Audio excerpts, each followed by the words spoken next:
Britain में। सबसे पहले कौन सा देश है जिसने लिखित मूल अधिकार दिया अपने नागरिकों को? अमेरिका पढ़ेंगे।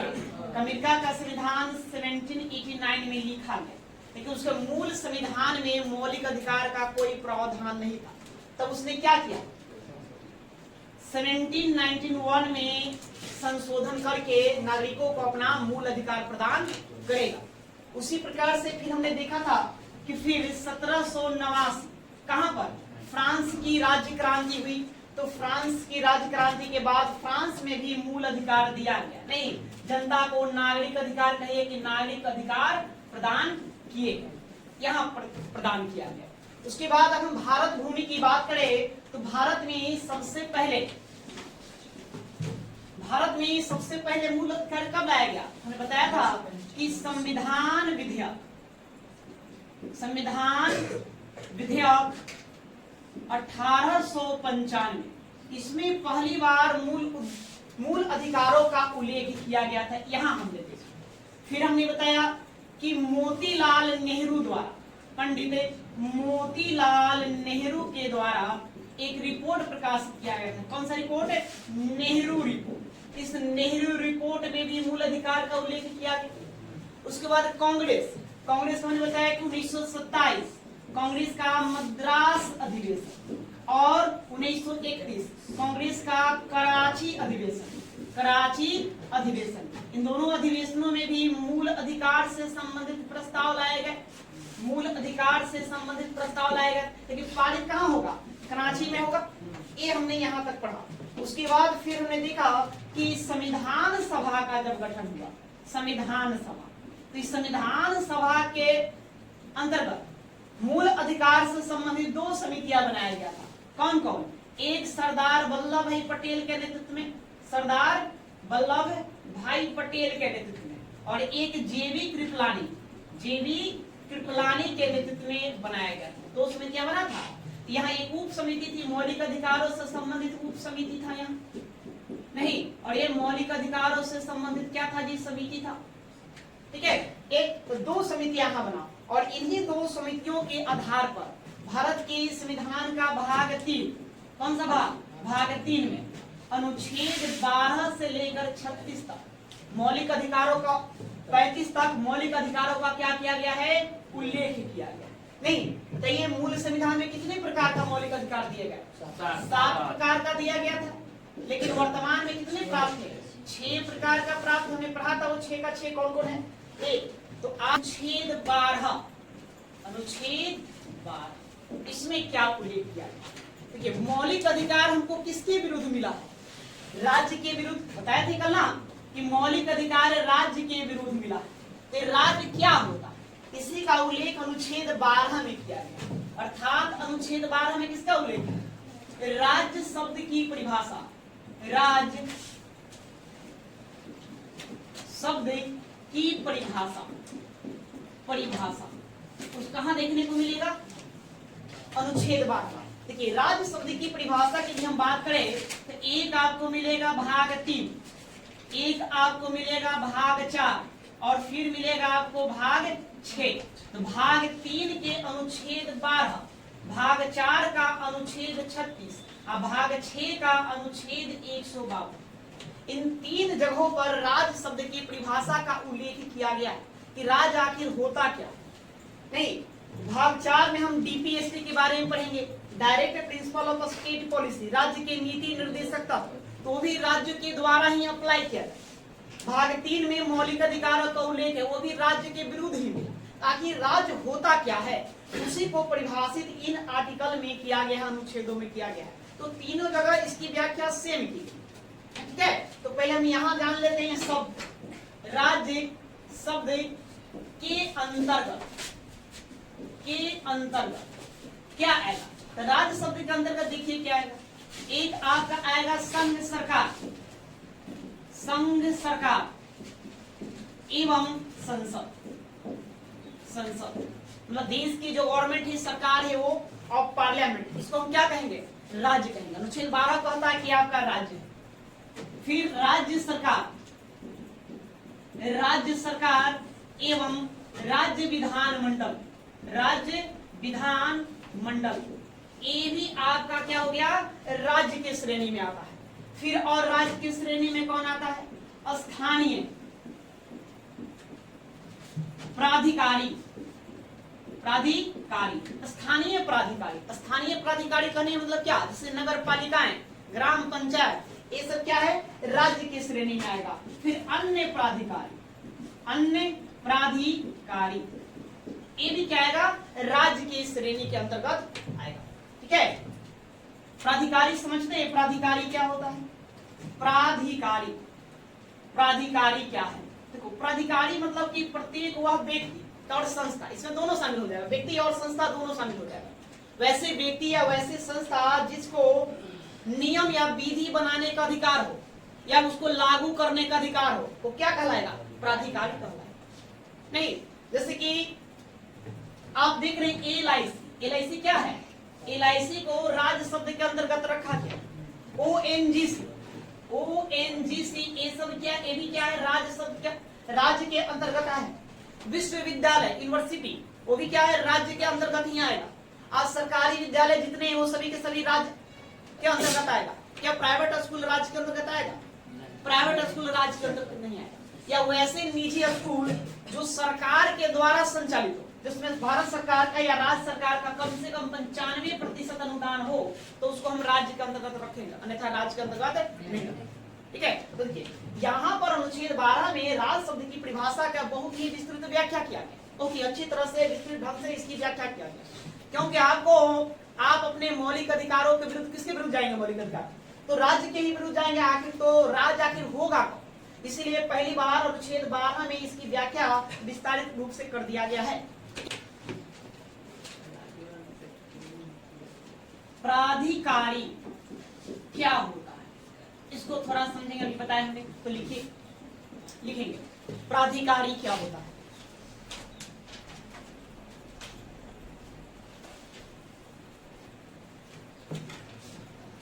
प्राधिकारी लिख के डैश देंगे, वे व्यक्ति या संस्था जिसे विधि बनाने या जारी करने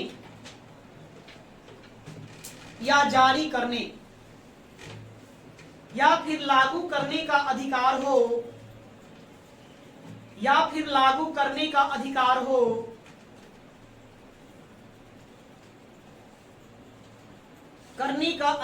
हो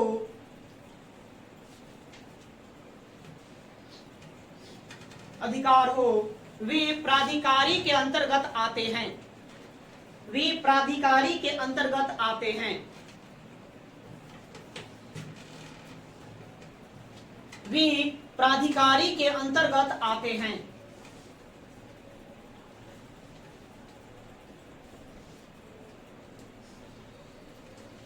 ठीक है, तो अनुच्छेद 12 में किसका उल्लेख, परिभाषा का उल्लेख है।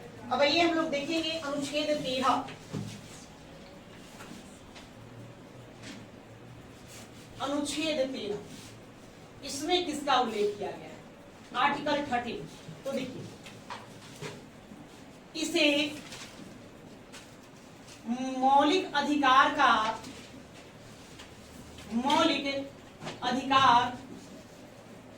का सुरक्षा कवच कहते हैं। सुरक्षा कवच कहते हैं।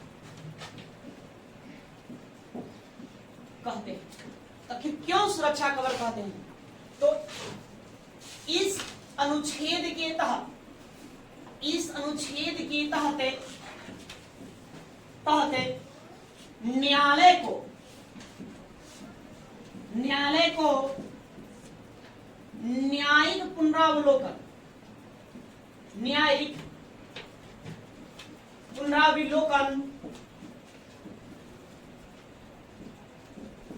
का शक्ति प्राप्त है। ठीक है, इसीलिए इसको हम क्या कहते हैं, मौलिक अधिकार का सुरक्षा कवच कहते हैं। न्यायिक पुनरावलोकन का मतलब क्या है, देखिए यहाँ पे एक शब्द है न्यायिक पुनरावलोकन। अनुच्छेद 13 के तहत न्यायालय, न्यायालय मतलब कि सुप्रीम कोर्ट या हाई कोर्ट, या मतलब न्यायिक पुनरावलोकन का अधिकार किसको किसको मिलता है, तो देखेंगे न्यायिक पुनरावलोकन लोकन का अधिकार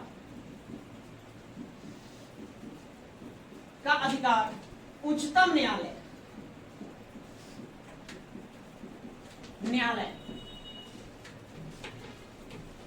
तथा उच्च न्यायालय के पास है, उच्च न्यायालय के पास है, अर्थात कहने का मतलब क्या, संसद या विधानमंडल, राज्य विधानमंडल द्वारा निर्मित कोई विधि यदि मूल अधिकार के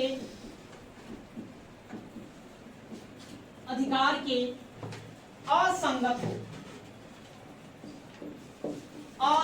हो तो न्यायालय उस विधि को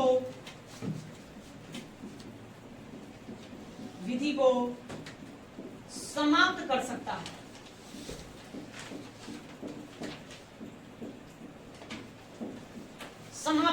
है।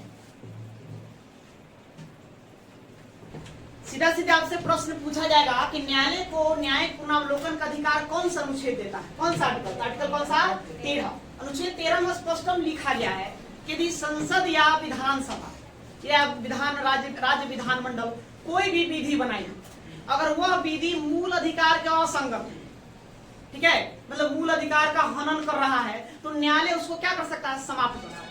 नहीं, देखिए मतलब कि यह कह सकते हैं कि अनुच्छेद 13 एक तरह से मौलिक अधिकार का क्या है, सुरक्षा कवच। अगर ये नहीं रहता, अगर इस बात को हम यहाँ पर अनुच्छेद 13 में हम इस बात का उल्लेख यदि नहीं करेंगे, तो संसद क्या कर सकता, नागरिकों को जो मूल अधिकार हमारा संविधान देता है उसका हनन भी कर सकता, संसद में विधि बनाकर, है ना, उसको उलट भी सकता था। इसलिए नहीं, संसद चाहकर भी मूल अधिकार का हनन नहीं कर सकता है। क्यों नहीं कर सकता है, तो अनुच्छेद 13 साफ उच्चतम न्यायालय और उच्च न्यायालय को अधिकार देता है कि आप उसको समाप्त कर सकते हैं जब वह मूल अधिकार के असंगत या मूल अधिकार का हनन करता हो। इस बात का उल्लेख अनुच्छेद 13 में किया गया है। मतलब यह बहुत ज्यादा पावरफुल है, किसके लिए, उच्च न्यायालय के लिए बहुत ज्यादा पावरफुल है, सर्वोच्च न्यायालय के लिए सबसे ज्यादा पावरफुल है। डॉक्टर भीमराव अम्बेडकर जो संविधान के जननी माने जाते हैं, उन्होंने संविधान लिखा, उन्होंने अपने स्पीच में, भाषण में कहा कि संविधान में यदि कोई सबसे ताकतवर और बेहतर कोई आर्टिकल है तो वो है आर्टिकल 32, और उसके बाद उन्होंने बताया कि अनुच्छेद 13, मतलब दो अनुच्छेदों को उन्होंने सबसे बेहतर बनाया, एक अनुच्छेद 32 और दूसरा अनुच्छेद 13। दोनों अनुच्छेद जो है मौलिक अधिकार का रक्षा करने वाला है।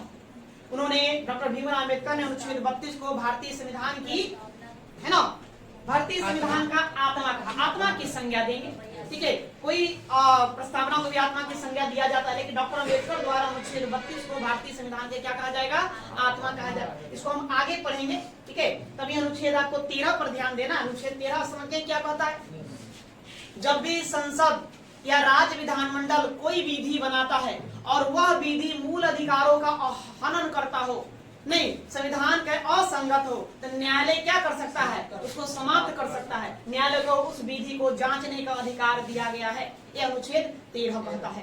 तो आपने देखा कि हमारा जो मूल अधिकार है वो शुरू कहां से होता है, आर्टिकल 14 से शुरू होता है, और समाप्त कहां होगा, आर्टिकल 32 पर समाप्त होगा।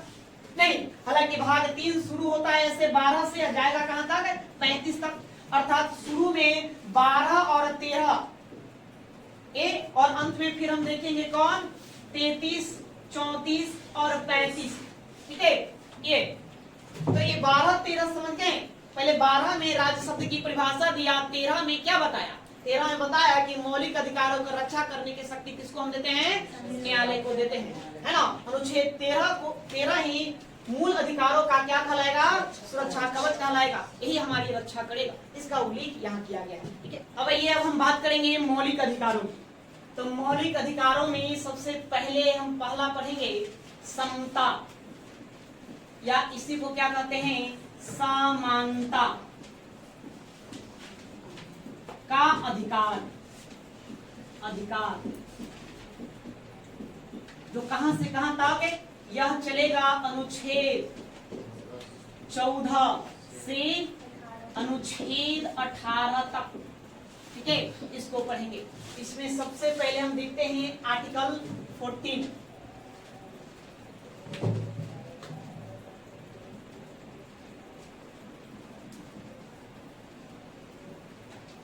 अनुच्छेद 14, अनुच्छेद 14 में दो बातें का जिक्र किया है।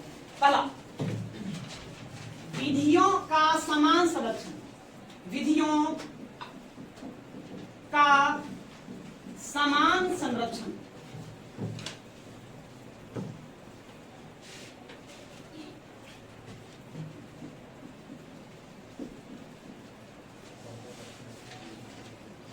विधि की समझ समानता, पहले इसको देखेंगे, समझ समानता।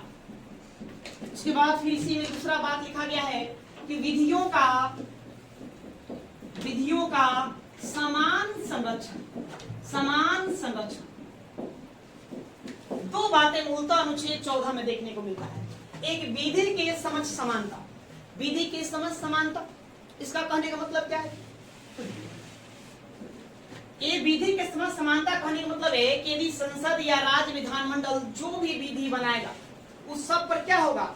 एक समान रूप से लागू होगा, चाहे वो किसी भी समुदाय का हो, चाहे वो किसी भी पद को धारण किया हो या कोई भी पदवी को धारण किए हो, वो मायने नहीं रखता है। हमारा देश का संविधान ये कहता है, अनुच्छेद 14 ये कहता है कि जो भी विधि बनेगा सब पर कैसा लागू होगा? इक्वल लागू होगा, एक समान लागू होगा, किसी के साथ कोई भेदभाव नहीं किया जाएगा। ये आर्टिकल 14 कहता है। और इसको हमने लिया ब्रिटेन के संविधान। कहां से लेंगे? ब्रिटेन, या ब्रिटेन के संविधान से लिया गया है, ब्रिटेन से प्रेरित है, या प्रेरित। दूसरा बात कहता है कि विधियों का समान संरक्षण। ये बातें अब क्या कहा? देखिए, आप ये हमारा आर्टिकल 14 तो कहता है कि विधि के समान समानता, लेकिन ये संभव नहीं है कि सब पर हम इक्वली विधि लागू करें। उसी ने यहाँ नीचे बात जोड़ा कि विधियों का समान संरक्षण। विधियों का क्या करना है? समान संरक्षण, मतलब विधियों में भेदभाव किया जा सकता है। अब जरा सोच कर देखिए, मान लेते हैं भारत सरकार या राज्य सरकार एक जॉब निकालता है, उसमें क्राइटेरिया है जॉब पाने का कि आपको कि 10 मिनट में 2 किलोमीटर की रेस पूरी करनी है, दौड़।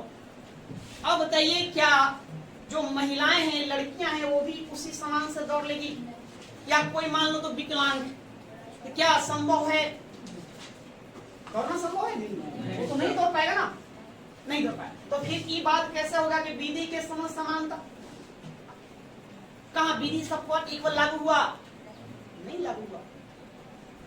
विधि यदि हम सब पर इक्वल लागू कर दिए, कह दे सिर्फ कि नहीं सब पर समान विधि लागू होगा, तो जो विकलांग है उनको दिक्कत हो जाए, नहीं। इसीलिए यहाँ बात कहा गया कि नहीं, विधियों का समान संरक्षण, मतलब कि राज्य चाहे तो उसमें भेदभाव कर सकता है, लेकिन भेदभाव एक वर्ग में नहीं करना, स्वेच्छाचारी रूप से भेदभाव नहीं करना, मतलब अपने मन से भेदभाव नहीं करना। भेदभाव भौतिक आधार पर कर सकते हैं, भेदभाव अब आर्थिक आधार पर कर सकते हैं। बस समझ गए? जैसे देखिए, आर्मी में, डिफेंस में भारत सरकार वैकेंसी लेती है, बहाली लेती है, तो उसमें हाइट का निर्धारण किया जाता है। पूर्वोत्तर भारत के कुछ राज्य है, जैसे कि सिक्किम है, मणिपुर है, वहां के लोग, गोरखे लोग कम हाइट के लोग होते हैं, तो लेकिन उन लोग का हाइट के लिए क्या होता है? कम निर्धारण किया जाता है। बाकी ऐसे हम आ जाइए, आप उत्तर भारत में इधर की ओर आ जाइए, मैदानी क्षेत्रों में, तो वहां सबके लिए हाइट होता है। फिर एक समूह की यदि बात करें तो SC/ST कैटेगरी के लोगों के लिए भी हाइट में थोड़ी छूट होती है, होती नहीं होती है? नहीं।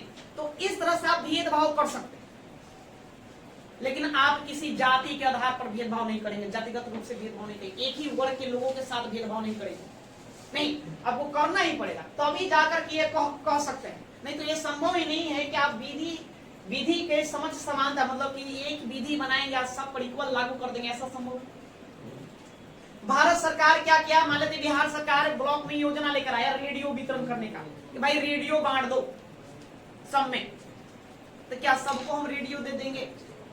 वैसा वर्ग जो मतलब कि आर्थिक रूप से कमजोर है, नहीं, जो अपनी आवश्यकताओं को पूरा नहीं करता उसको देंगे। एक जो वर्ग मतलब कि आर्थिक रूप से सक्षम है उसको देना क्या संभव है? दे सकते हैं, लेकिन जब दे, है ना, कहेंगे कि नहीं कि इनके विधि के समझ समान रहा, सबके लिए विधि समान है, आप है ना, भौतिक संसाधनों का वितरण भी आपको समान रूप से करना पड़ेगा। ऐसे तो ये बात तो यही कहता है कि ना सब में आपको बांटना होगा, तो सब कहेगा हमको भी चाहिए अनुच्छेद 14 आर्टिकल 40 विधियों के समझ समानता हमको भी चाहिए ना जी, तो सबको बराबर बांटने के लिए हमारा कानून बनाता है, लेकिन संभव वो नहीं होगा, आपको भेदभाव करना ही होगा। तो भेदभाव कैसे करेंगे? नहीं, भौतिक आधार पर करेंगे, भौगोलिक आधार पर करेंगे, नहीं आर्थिक आधार पर भेदभाव करेंगे ना, एक वर्ग में ही भेदभाव ना कर देना, अपनी स्वेच्छाचारी तरीके से भेदभाव नहीं करेंगे, बस समझे? तो ये विधियों के का समान संरक्षण ये लिया गया है यूएसए से प्रेरित है, मतलब यूएसए के संविधान से लिया गया है। तो बस आर्टिकल 40 में आपको ये दो बातें ही ध्यान में रखना, कितनी बातें? दो बातें, ठीक है? तो लिखिए, लिखेंगे तो लिखे, अब फिर आप लिखे यहाँ विधि की समुच्चय समानता, इसमें कुछ पॉइंट्स लिख लेंगे।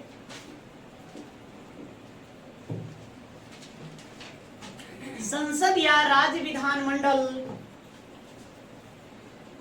संसद या राज्य विधानमंडल, राज्य विधानमंडल द्वारा निर्मित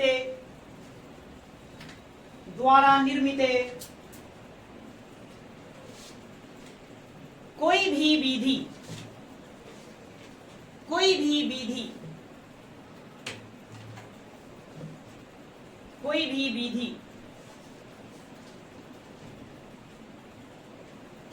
सभी व्यक्तियों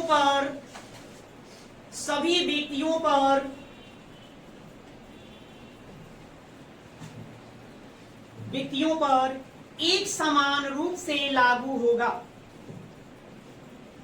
एक समान रूप से लागू होगा। यहां पर हमने एक शब्द का उच्चारण किया, व्यक्ति। कौन सा शब्द लिए? व्यक्ति शब्द। आर्टिकल 14 के तहत विधियां जो है सब पर एक समान लागू होगा, तो व्यक्ति पर लागू होगा। ये नागरिक, दोनों में बड़ा अंतर है, आपको सोचना होगा।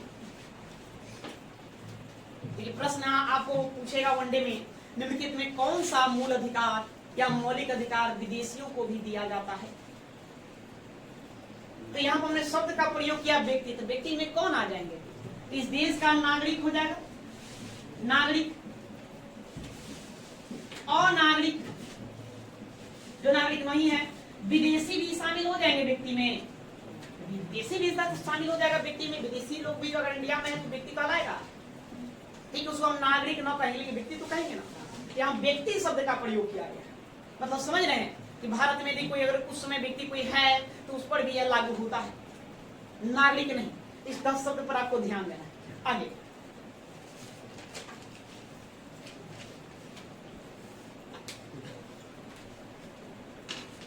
सभी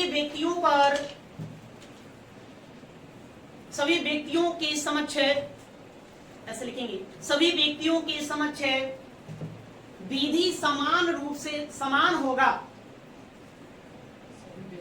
सभी व्यक्तियों के समक्ष विधि समान होगा,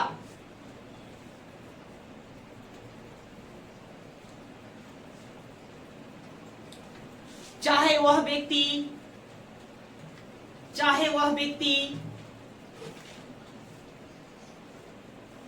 किसी भी पद या पदवी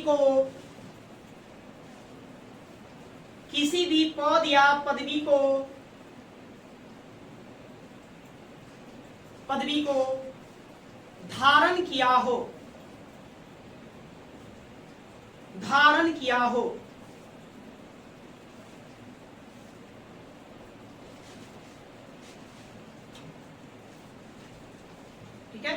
ये बातें यहाँ होता है। आगे अब लिखिए विधियों का समान संरक्षण, लिखकर थोड़ा डैश देंगे। विधियों का समान संरक्षण,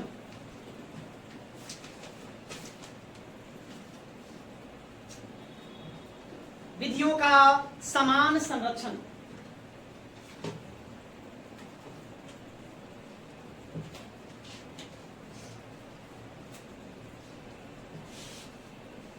इसे यूएसए के संविधान से लिया गया है, इसे यूएसए के संविधान से लिया गया है।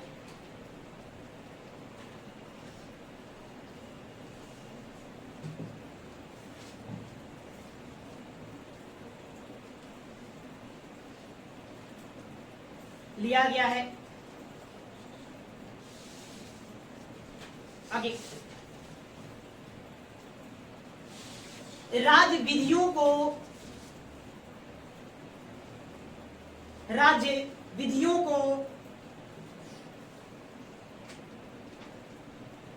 लागू करने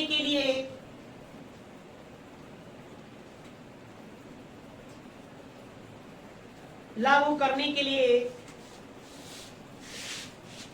भौगोलिक या आर्थिक रूप से, भौगोलिक या आर्थिक आधार लिखेंगे, आधार,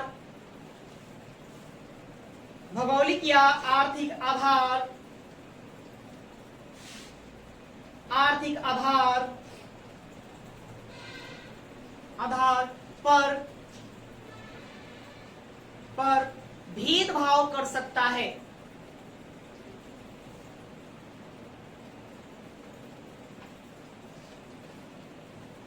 भेदभाव कर सकता है,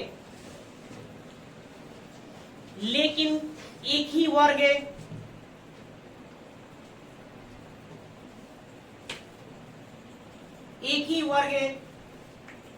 के साथ,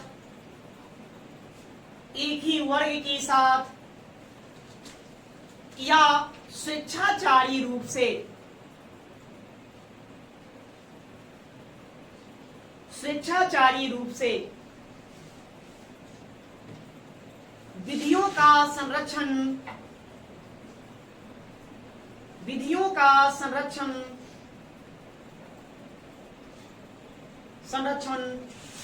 संभव नहीं है, संभव नहीं है।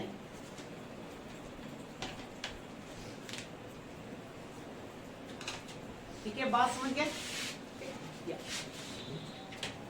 अब इसके कुछ अपवाद हैं।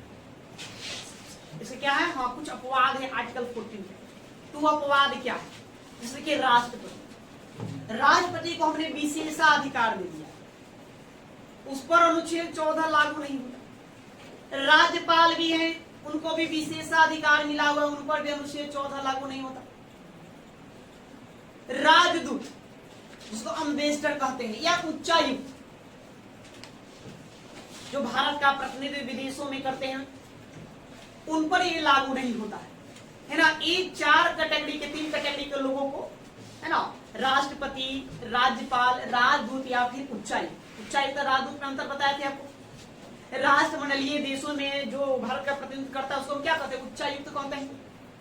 और ऐसे हम क्या कहेंगे? राजदूत कहेंगे। तो दोनों एक तरह से सेम ही है, बस खाली नाम अलग अलग है। इन लोगों को विशेषाधिकार मिला हुआ, उस पर आर्टिकल 14 लागू नहीं होता। तो क्या विशेषाधिकार? मान लेते हैं हम पर कोई मुकदमा दर्ज कर दिया, तो मुकदमा दर्ज कर दिया तो क्या होगा?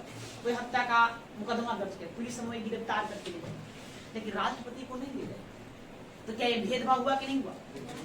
अनुच्छेद 14 कहता है, आर्टिकल 14 अनुच्छेद 14 कि विधियों के समझ समानता, है ना, चाहे वो किसी पद या पदवी पर हो, ये मायने नहीं रखता, विधि सब पर एक समान लागू हो। तो फिर राष्ट्रपति पर कहां लागू कर रहे हैं हम लोग? कहा जाता है कि राष्ट्रपति को राष्ट्रपति के पद पर रहते हुए उस पर किसी भी प्रकार का फौजदारी मुकदमा नहीं चलाया जा सकता। यदि ऑलरेडी पहले से भी है तो उसको खारिज कर दिया जाएगा। सोचो, राज्यपाल का भी वही नियम है। हाँ, उन पर दीवानी मुकदमा चला सकते हैं, संपत्ति का मामला हो जहां हम चला सकते हैं, लेकिन वो भी 2 महीना पूर्व सूचना देना होगा। पहले 2 महीना पहले उसको कहना होगा कि पर मुकदमा दायर करो, उसे पूरा प्रतिवादी का नाम देना होगा, कौन किसने मुकदमा दायर किया, किस संदर्भ में दायर किया, उसका पूरा नाम पता वगैरह देना। तो ये क्या है? भेदभाव है। तो इसीलिए अनुच्छेद 14 का अपवाद माना जाता है क्या? राष्ट्रपति राज्यपाल का विशेषाधिकार, साथ में राजदूत और उच्चायुक्त का। ये क्या है? अपवाद। तो लिखिए अनुच्छेद 14 का अपवाद।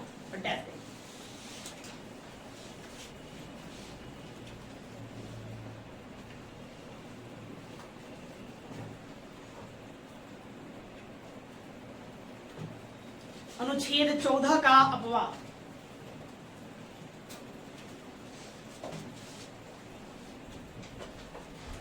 नीचे पॉइंट पे लिखो, राष्ट्रपति और राज्यपाल, राष्ट्रपति और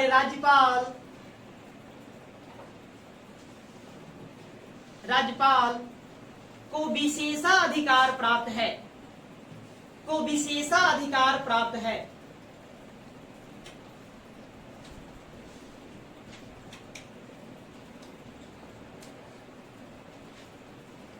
को विशेषाधिकार प्राप्त है।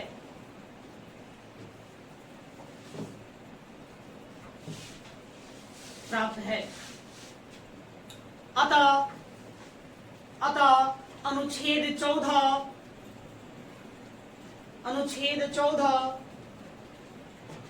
राष्ट्रपति और राज्यपाल पर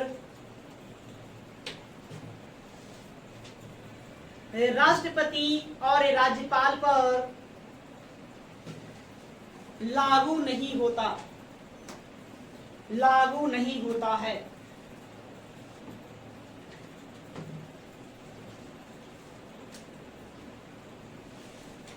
आगे उसी में लिखिए, राष्ट्रपति को पद पर रहते हुए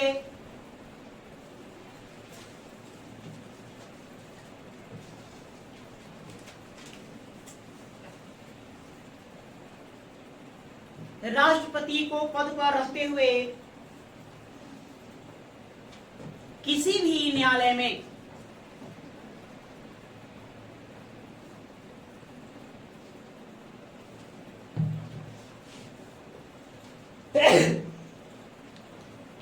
न्यायालय में कोई फौजदारी मुकदमा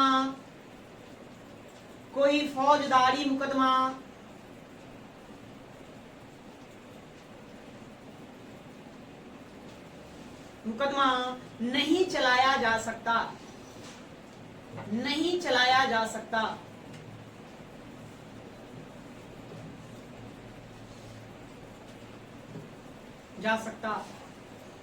यदि पहले से भी है तो, यदि पहले से भी चल रहा हो तो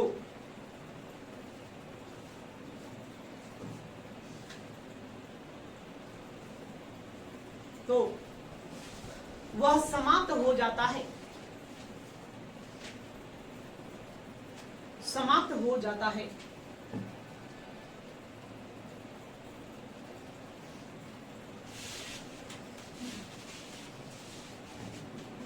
एक पंक्ति और लिखेंगे, एक पंक्ति और। राजदूत या उच्चायुक्त,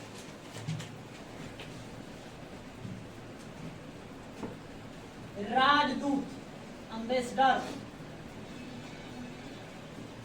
या उच्चायुक्त हाई कमिश्नर को भी अनुच्छेद 14 से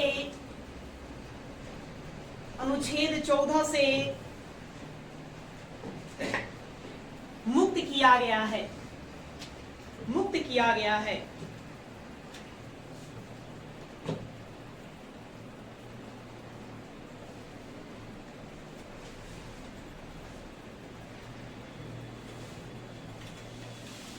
ठीक है, ये था आर्टिकल 14। अब लिखिए अनुच्छेद 15, आर्टिकल 15।